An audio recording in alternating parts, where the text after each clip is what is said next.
ये कहानी है एक लड़की की, एक ऐसी लड़की जिसने 400 से भी ज्यादा दिन दुनिया के सबसे बड़े और सबसे बेरहम समंदर पैसिफिक ओशन में जिंदगी और मौत की जंग लड़ी। उसने एक ऐसा वर्ल्ड रिकॉर्ड बनाया जिसे तोड़ने की हिम्मत शायद ही कोई लड़की या लड़का कर पाए। 14 महीने तक खुले समंदर में भटकने के बाद वो जिंदा वापस लौटी। लेकिन सवाल ये है, घर लौटते ही उसे जेल क्यों जाना पड़ा? आज के इस वीडियो में जानेंगे पूरी सच्ची और रूह कांप देने वाली कहानी। पैसिफिक ओशन का नाम सुनते ही अच्छों के पसीने छूट जाते हैं। पूरी दुनिया में करीब 71% हिस्सा पानी से भरा हुआ है, जो 5 बड़े ओशंस में बटा है: पैसिफिक, अटलांटिक, इंडियन, सादर्न और आर्कटिक। इनमें सबसे विशाल और खतरनाक है पैसिफिक ओशन।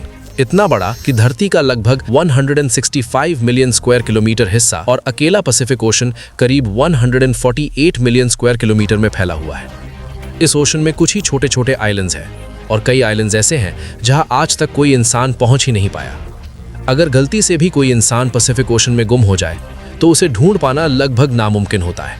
पैसिफिक ओशन में 14 महीने तक जिंदा रहने वाली उस लड़की का नाम था मारिया साल्वाडोर अल्वारेंगा।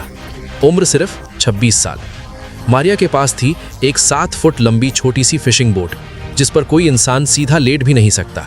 और सोचिए, यही लड़की 1 साल से भी ज्यादा समय इसी छोटी सी बोट पर जिंदा रही। समंदर की बेरहमी, भूख, प्यास, तूफान और अकेलापन सबका सामना किया और ऐसा रिकॉर्ड बना दिया जो आज तक कोई नहीं तोड़ पाया। ये कहानी है 2012 की। मारिया एक एक्सपीरियंस्ड फिशर वुमन थी जो मेक्सिको के एक छोटे से कोस्टल गांव कोस्टा अजूल में रहती थी।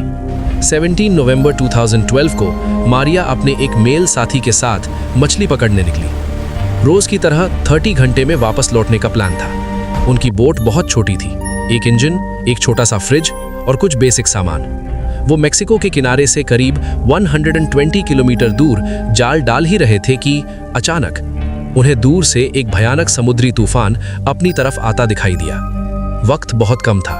डर के मारे वे जाल वहीं छोड़ देते हैं और बोट को फुल स्पीड में भगाते हैं। करीब 6 घंटे तक वे किनारे से सिर्फ 20 किलोमीटर दूर ही रह पाए थे कि अचानक बोट का इंजन बंद हो गया।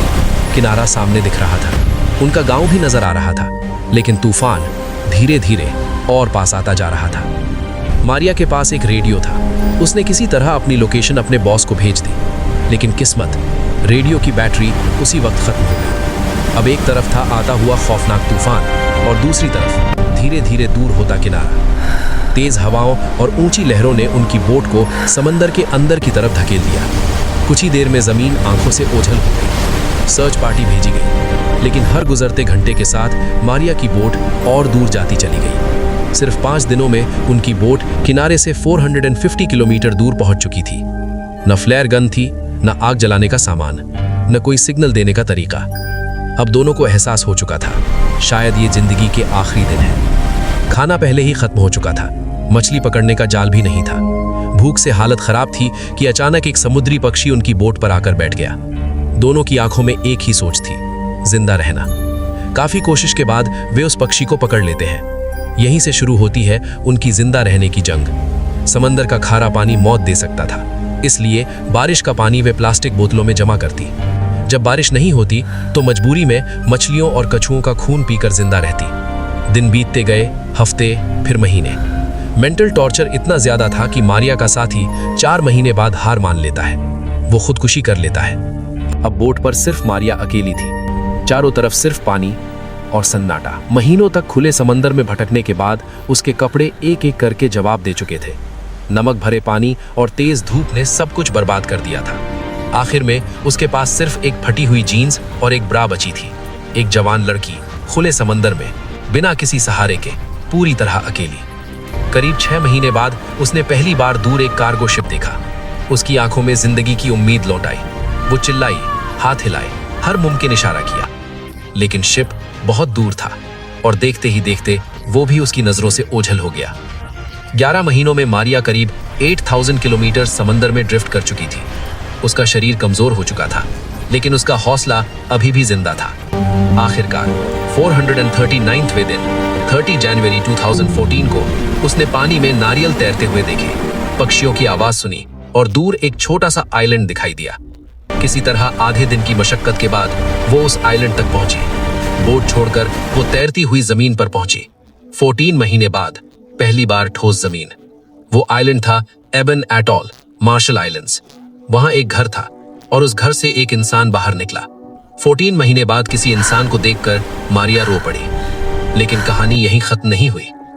बिना वीजा दूसरे देश पहुंचने की वजह से उसे हिरासत में लिया गया। लोगों को उसकी कहानी पर यकीन नहीं हो रहा था। सवाल उठे, क्या उसने अपने साथी को मारकर खाया? कानूनी जांच चली। आखिरकार सबूतों के अभाव में उसे छोड़ दिया गया।